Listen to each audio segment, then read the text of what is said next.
Bismillahirrahmanirrahim. Alhamdulillahi Rabbil Alamin.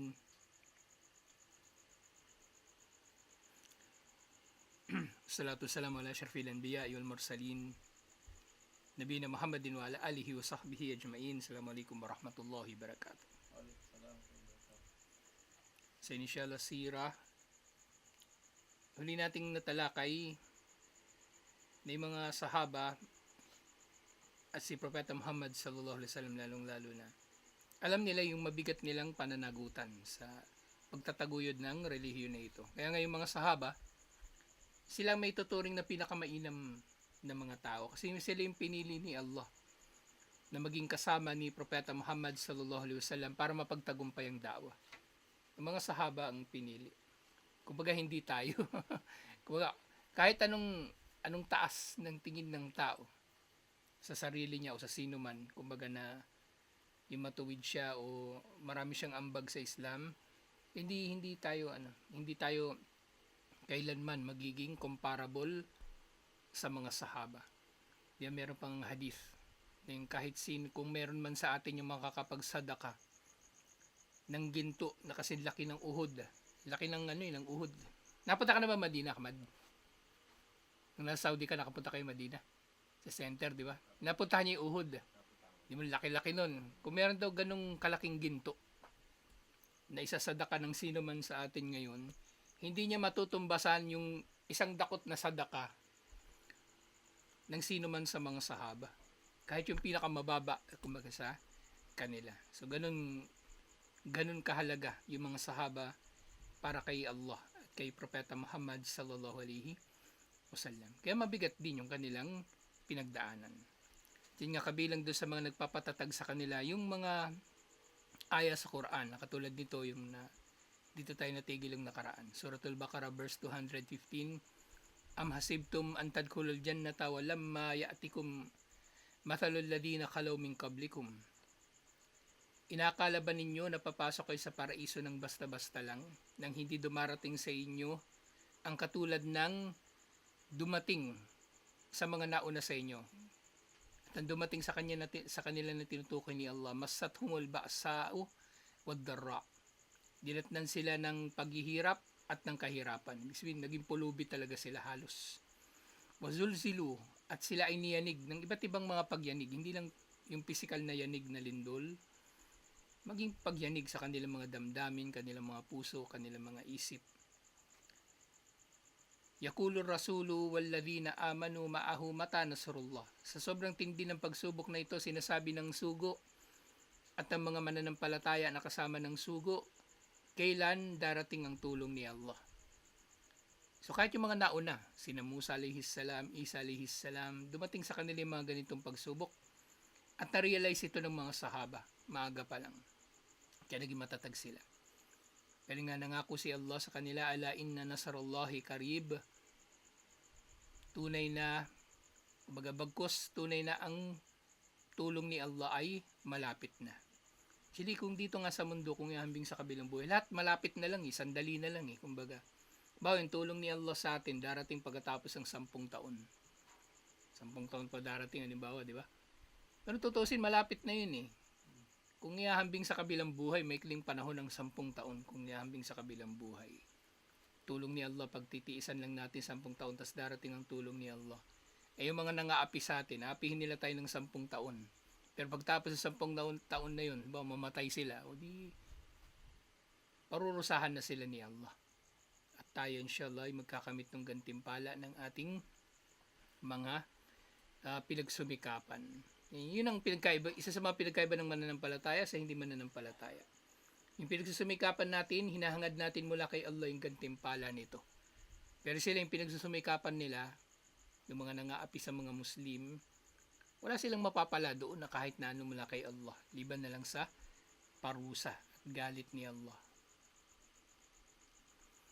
At meron pa isang aya, Suratul Ankabut, Alif Lam Mim, ahsiban nasu ayutraku ayyakulu amanna wa hum la yuftanun. Alif Lam Mim, inakala ba ng mga tao naiiwan na lang sila basta-basta matapos nilang sabihin na sila ay mga nanampalataya? at hindi na sila susubukan. Hindi na sila susubukin sa kanilang mga pananampalataya. Pero nga, ang katiyakan, walakad fatanna alladhina min qablihim. Sinubok na namin ang mga nauna sa kanila. Sinubok na namin ang mga nauna sa kanila. Ibig sabihin, lahat talaga nakatikim ng pagsubok. Lahat ay nakatikim ng pagsubok. فَلَيَعْلَمَنَّ اللَّهُ الَّذِينَ صَدَقُوا وَلَيَعْلَمَنَّ الْكَاذِبِينَ. Sa pamagitan ng mga pagsubok na ito, makikilala ni Allah kung sino ang naging makatotohanan sa kanilang pananampalataya at makikilala ni Allah kung sino ang mga sinungaling. Sinungaling sa kanilang pananampalataya. Nag-aangkin lang ng pananampalataya. Pero nung dumating yung pagsubok, kumbaga, bumibitaw sila sa Islam. O kaya, hindi sila nagiging matatag. Nadadala sila ng mga fitna at iba't ibang mga pagsubok.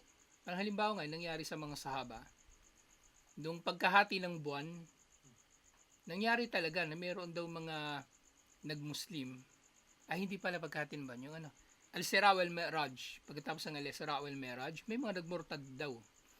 Narinig ko yun kay Sheikh Arafat bin Hassan al-Muhammadi. So meron daw mga naitala talaga na tumalikod sa Islam. Okay, nagpahayag ng kanilang, kumbaga nayanig din yung kanilang pananampalataya. Pero si Abu Bakr Siddiq radhiyallahu anhu, matatag yung kanyang paniniwala na nangyari talaga yung Al-Isra wal Mi'raj. Alhamdulillah. So ito po pawang mga kumbaga dumating talaga sa mga sahaba yung matitinding mga pagsubok katulad ng dumating sa mga nauna sa mga nasyon. Actually, di ba yung sa panghadith nga yung kay Khabbab bin al-Arat, nandun sila sa Kaaba ni Propeta Muhammad sallallahu alaihi wasallam. Hindi ka ba magdudua para sa atin? Kausap niya si Propeta Muhammad sallallahu alaihi wasallam. Ala tastansur lana, hindi ka ba hihingi ng tagumpay ni Allah para sa atin? Kasi matindi na yung nila nun pinagdaraanan. Si Khabbab bin al-Arat, kumbaga, tinorture siya. Ang trabaho niya dati, panday, yung gumagawa ng mga itak na espada. Minsan daw ginapos siya, tapos yung likod niya, nilalagyan ng may init na bato na pinainitan dun sa pugon. Nilalagay dun sa likod niya. At nandun pa rin nga yung peklat ng kanyang mga pinagdusahan. Kaya nga sabi sa kanya ni Propeta Muhammad sallallahu alaihi wasallam, na mayroong mga naunang mga nasyon, mas matindi pa dyan ang nangyari sa kanila. Nakwento niya yung tungkol dun sa yung dun sa nababanggit sa Ashabul Ukhdud. Doon sa Suratul Buruj, yung mga tinapon sa apoy ng mga Kristiyano, pinahirapan sila ng mga Hudyo. So meron daw nilalagari yung katawan hanggang sa mahati yung katawan niya, kaliwa kanan. Ganun yung pagkalagari mula ulo hanggang paa. Kasi meron daw sa kanila, ginagamitan ng kalaykay na bakal, tapos may hiwalay yung buto sa laman niya. Buhay pa yun habang ginagawa sa kanya. At yung iba nga, pinatalon dun sa apoy. Doon nangyari yung isa sa mga kumbaga karama, kasi meron lang ilang pagkakataon na may baby na nagsalita. Sa bukod kay Isa alayhis salam, meron isang baby nagsalita, pinangtanggol niya yung lalaki kasi pinagbibintangan yung lalaki na siya yung ama ng baby. Sabi ng baby, hindi yan ang tatay ko yung Romano. Kumbaga, tapos ito yung isa pa, tatalon na sila sana sa sa apoy. Nagdalawang isip yung nanay, karga-karga niya yung baby. Nagsalita yung baby na tumalon na siya at manampalataya kay Allah. So tumalon nga sila sa apoy. Matindi yung pinagdaanan ng naunang mga nasyon. Kaya lahat yun, kumbaga pinagkuhanan ng aral ng mga sahaba radiyallahu anhum. Alhamdulillah.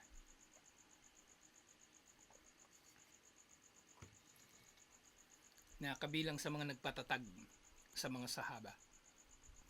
Kama kanat tilkal ayat taruddu ala iradatil kuffar wal mu'anidin raddan mufahiman la tabka lahum hilatun.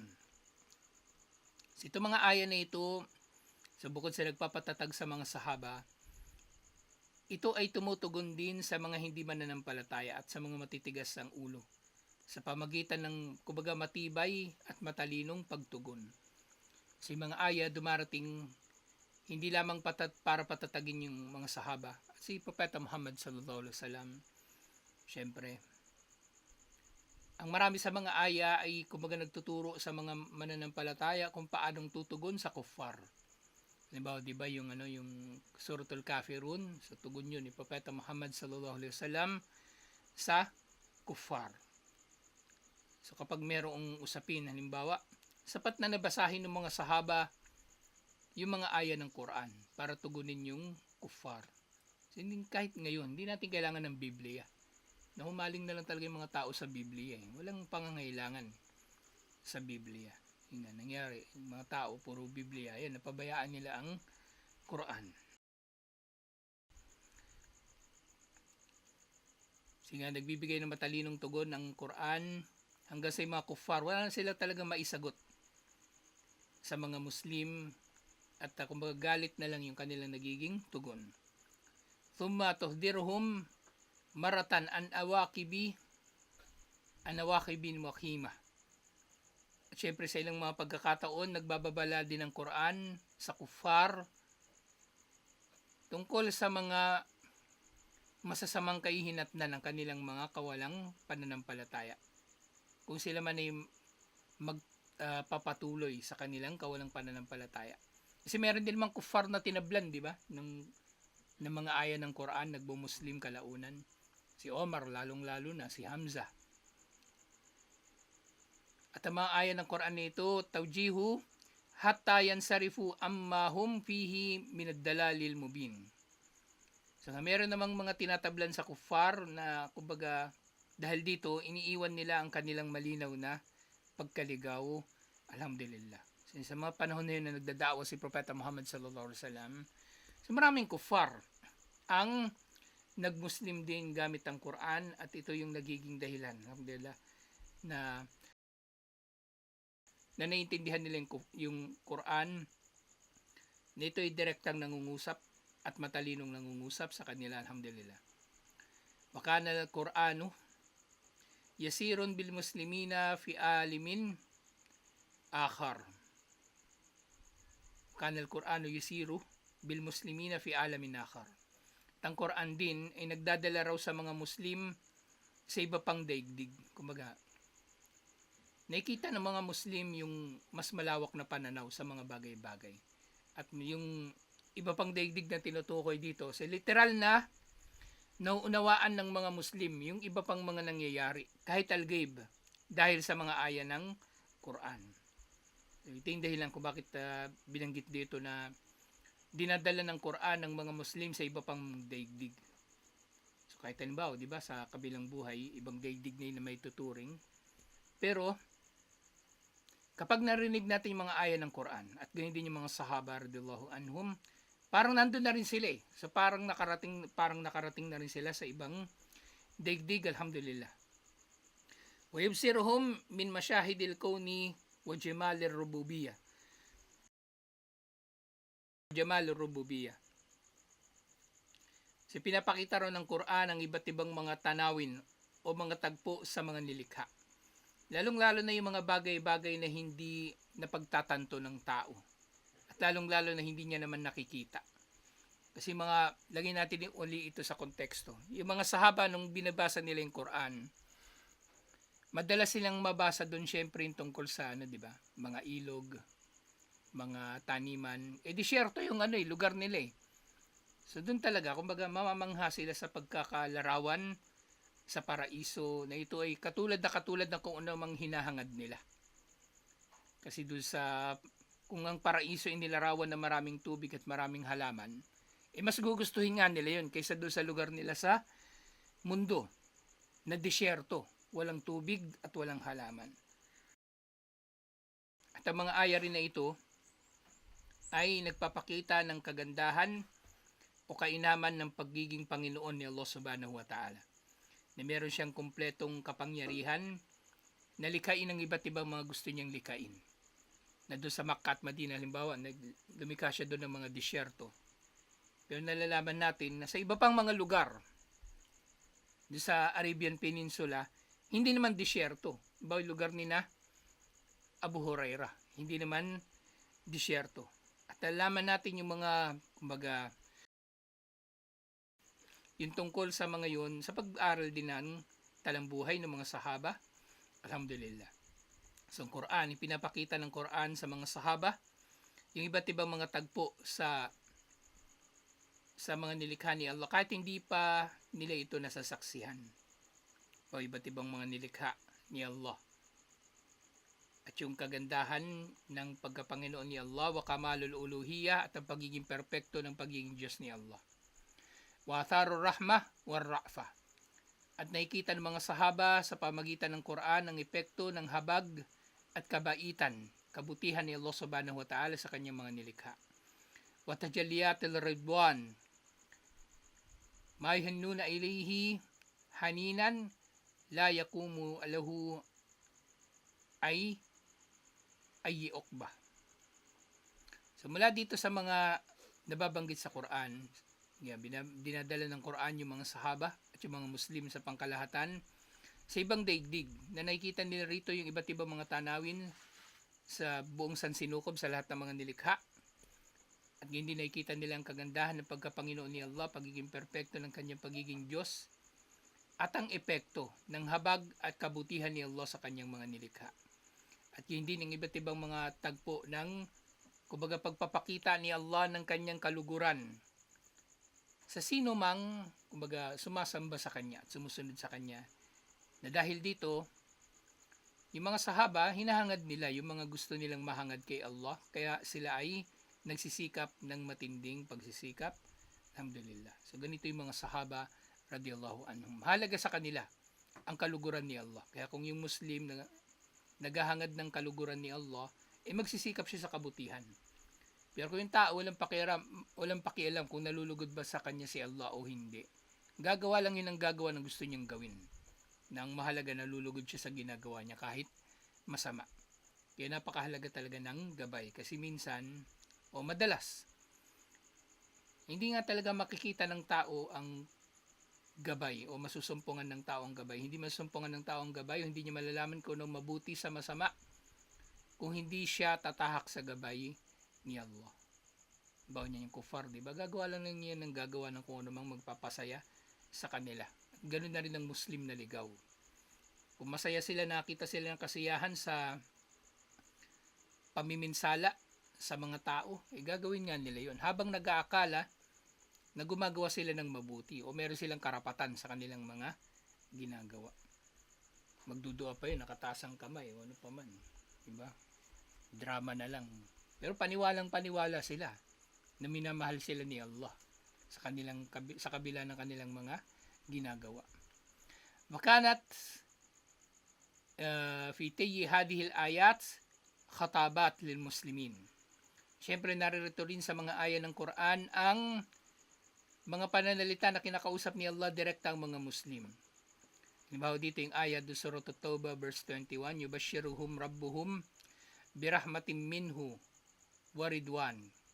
Binibigyan ni Allah ng magandang balita, binibigyan sila ng kanilang Panginoon ng magandang balita tungkol sa kanyang habag na mula sa kanya at kanyang kaluguran. Wa jannatin lahum fiha naimum mukim. At binigyan din sila ng magandang balita ng mga paraiso na naririto ang naimun mukim, mga biyaya na nananatili. Mukim. Hindi katulad dito sa mundo, di ba? Maring meron tayong tinatamasang biyaya, pero pansamantala lang. Binibigyan daw sila ng kanilang Panginoon ng magandang balita tungkol sa habag na mula kay Allah at kanyang pagkalugod at mga biyaya o paraiso pala. At mga paraiso na narito mga biyaya na nananatili. So yung tao kapag nandun sa paraiso, mananatili na siya doon. Hindi siya mawawala doon. Hindi siya palalayasin sa paraiso. Mananatili siya doon. Panghuli, wa tusawwiru lahum surata a'daihim minal kafarat at-tugat adh-dhalimin yuhaqimuna wa yusadiruna. Yung mga aya daw ng Quran, kumbaga inilalarawan ng Quran yung kanilang mga kalaban sa kanila, mga kuffar at yung mga mapang-api na sila raw ay kumaga inilalarawan ni Allah yung kanilang mga gawain para alam ng mga Muslim at yung mga pakana nila. At syempre inilalarawan ni Allah yung magiging parusa sa mga kuffar. Kaya dahil dito, tumatatag yung pananampalataya ng mga sahaba. Sa pamagitan nito, na pagtatanto nila, hindi talaga sila pabayaan ni Allah. Sa maaring ilang taon silang pahirapan, di ba? Ilang taon silang pahirapan ng mga kalaban, pero bandang huli hindi talaga sila pabayaan ni Allah. Parurusahan ni Allah ang mga nagpapahirap sa kanila. Yung ngayong aya, Suratul Qamar verse 48. Yawma yushabuna fin nari ala wujuhihim luku massa sakar.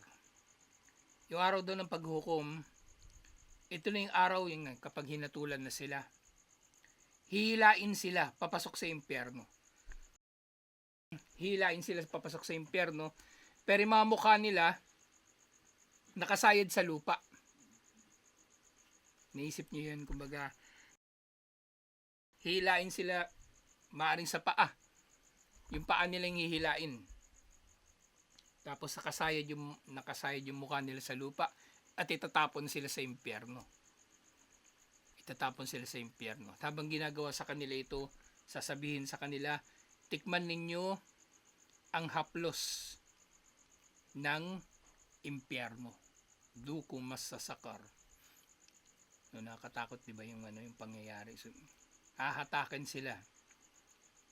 Patapon sa impyerno na yung kanilang mga mukha ay nakasayad. Waliyadu billah. So, ito yung kumbaga, naging malaking papel ng Quran kung paano nagtagumpay ang mga sahabat, kung paano sila naging matatag. Alhamdulillah. So, yung susunod, al-Bisharatu bin Najah. So, yung mga sahaba, naging matatag sila syempre kasi binalitaan na sila ng pagtatagumpay at kaligtasan. Kaya kailangan lang nilang pagtiisan. Sandali. Kung naman yung kanilang pinagtitiisan, alhamdulillah. So, nalaman nila yan. Maaaring magtitiis sila 10 taon, 20 taon, pero bandang huli, yung sinasabi ni Allah, wal aqibatu lil muttaqin. Ang magandang wakas ay para sa mga may takot kay Allah subhanahu wa ta'ala. Alhamdulillah. So, tutuloy natin ito insyaAllah. Assalamualaikum warahmatullahi wabarakatuh.